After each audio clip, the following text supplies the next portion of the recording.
Oke, berjumpa lagi dengan saya untuk membahas Autodesk Vault sebagai data management system dari Autodesk. Nah, kali ini kita akan membahas mengenai flow process. Membuat flow process yang efektif untuk approval pada software document management itu butuh beberapa kali improvement gitu. Tapi sebelum kita membahas mengenai automatic flow process, saya ingin membuat pemahaman bersama bahwa flow process ini kita sebut adalah life cycle. Jadi seluruh flow process yang kita lihat ini kita sebut life cycle. Nah, di dalam sebuah flow process atau life cycle itu terdapat tahapan-tahapan yang kita sebut sebagai state. Jadi ada state WIP, state for review, state review PE, dan state approval. Nah, di sini saya akan membedakan pada setiap state yang mewakili departemen dengan warna pembedanya. Warna biru adalah sebuah departemen di satu departemen, yaitu departemen engineering, dan warna kuning adalah departemen yang lain yang disebut departemen production engineering. Nah, kalau kita lihat departemen engineering memiliki 3 tahapan state, yaitu WIP, for review, dan approval. Dan departemen departemen production engineering hanya satu, yaitu review PE. Nah, untuk yang rilis ini adalah menandakan state di mana tidak lagi ada diperbolehkannya editing atau pembuatan data. Jadi di saat sudah rilis itu sifatnya sudah ready for use atau ready for consume. Nah, nantinya jika ada temuan-temuan yang mengakibatkan perubahan state release ini, maka akan ada mekanisme baru yaitu ACO. Jadi di dalam ACO ini ada life cycle tersendiri. Sehingga setelah dijalankan life cycle-nya mengakibatkan file atau dokumen yang tadinya state-nya rilis akan menjadi for revision. Nah, di sini for revision tentunya warna biru artinya departemen engineering dapat melakukan editing. Sampai nanti editingnya selesai, berbarengan dengan flow proses yang ada di mekanisme SEO ini juga selesai, maka akan berakhir ke state release kembali. Sehingga timbullah series dari penomoran revisi. Contoh yang tadinya revisi A menjadi B, B menjadi C, dan seterusnya. Oke. Dulu pertama kali dalam pengertian saya mengenai flow process, bicara flow process yang efektif dan efisien adalah semakin sedikitnya tahapan yang dibuat dalam sebuah life cycle, maka semakin baik. Dan setiap tahapan yang mewakili leveling jabatan dalam organisasi atau saya sebut per state per person. Jadi ada jabatan-jabatan tertentu yang kita buatkan state-nya. Contoh ini, state for review adalah jabatan supervisor. State approval adalah jabatan manager. Jadi state itu mewakili personal. Beberapa ada yang mewakili personal gitu. Karena manajernya satu, makanya ini sifatnya personal.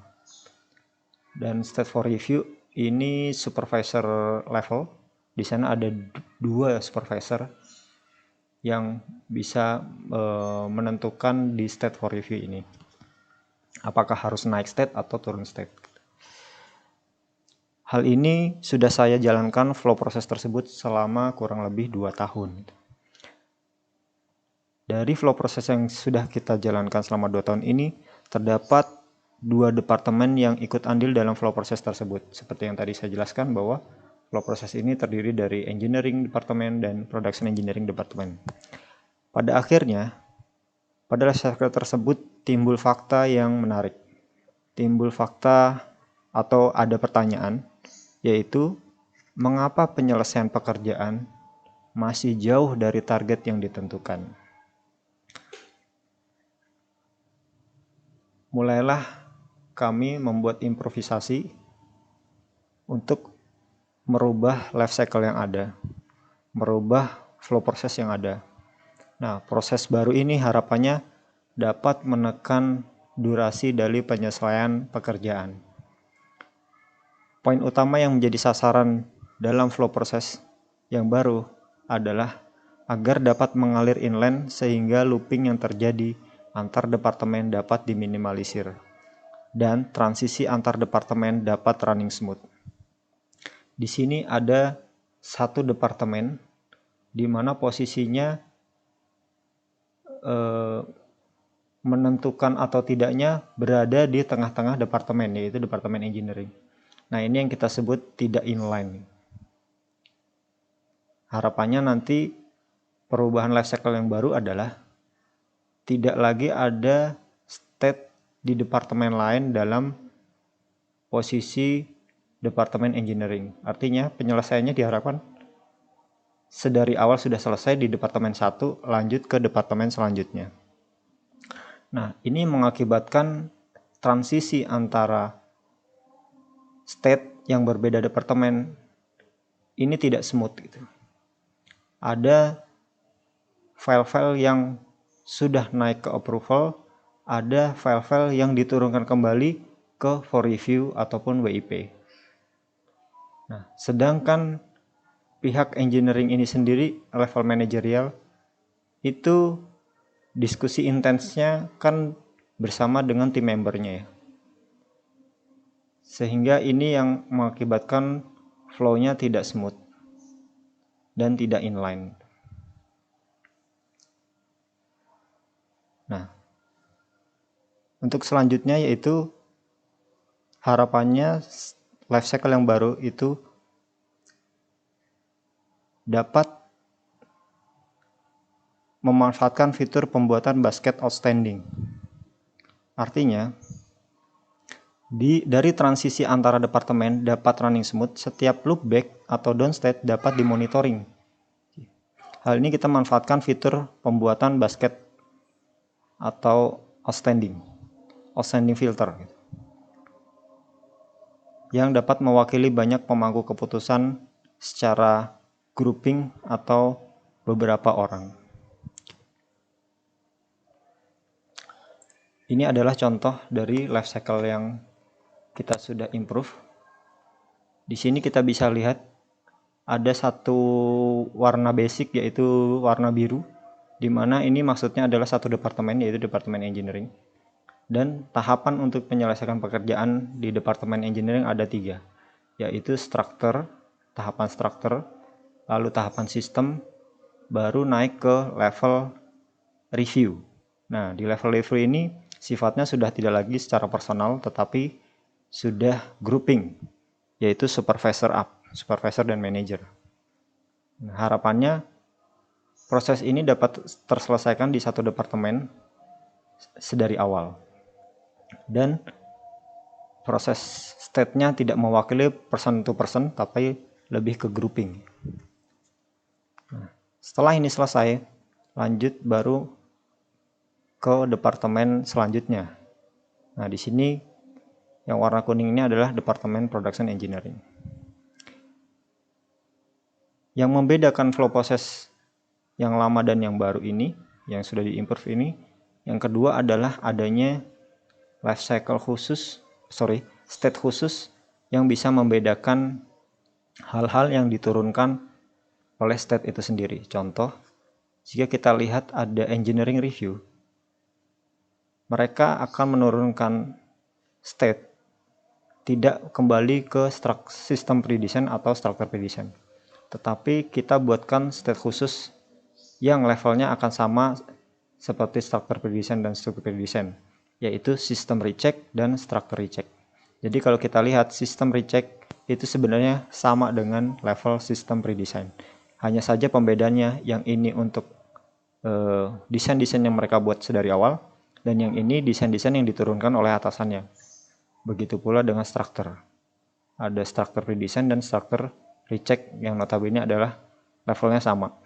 Hanya pembedanya adalah ada yang naik disebut structure redesign dan ada yang turun kita sebutnya structure recheck.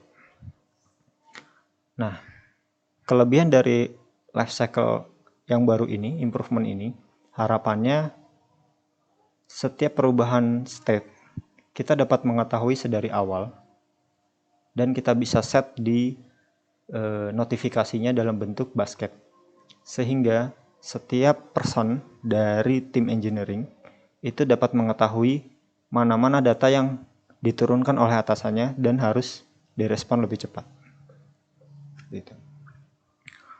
Begitu pula dengan level supervisor up. Di sini jika ada file yang diturunkan oleh departemen lain yaitu PE, maka turunnya tidak di state engineering review, tetapi kita buatkan state baru yaitu engineering recheck. Fungsinya sama, agar dapat diketahui mana file-file yang dinaikkan dan mana file-file yang diturunkan. Nah, ini untuk fungsinya untuk filtering ya di basket nanti. Sehingga supervisornya jika memang harus di recheck dan harus dilakukan editing, akan diturunkan kembali ke sesuai disiplinnya, mau sistem atau struktur, sehingga nantinya akan naik lagi ke engineering review. Nah, di sini engineering review akan menaikkan lagi ke departemen production engineering. Begitu seterusnya, jika memang belum selesai sampai nanti production engineering menganggap hal itu selesai dan bisa dilanjutkan untuk dirilis. Oke, nah di sini dirilis. Nah, ini adalah mekanisme SEO jika ada temuan di saat di area shop floor atau produksi. Lalu nanti akan turun state cover revision untuk melakukan eksekusi dalam hal ini editing terhadap temuan-temuan tersebut. Nah, lalu dicek kembali oleh level production engineering satu departemen ya dengan ini. Lalu di sini akan menentukan series dari value revisinya, yang tadinya A menjadi B, B menjadi C, dan seterusnya. Demikian flow proses yang saya bisa sampaikan berbicara mengenai membuat life cycle yang efektif dan efisien. Pada kesimpulannya adalah sebuah life cycle akan ditentukan bagaimana setiap personal dalam organisasi dapat memanfaatkan informasi secepat-cepatnya dan sebaik-baiknya. Tidak lagi adanya ketidakpemahaman dalam menerima dan merespon status sebuah data. Terima kasih atas kesempatannya. Sampai berjumpa lagi di video-video saya selanjutnya.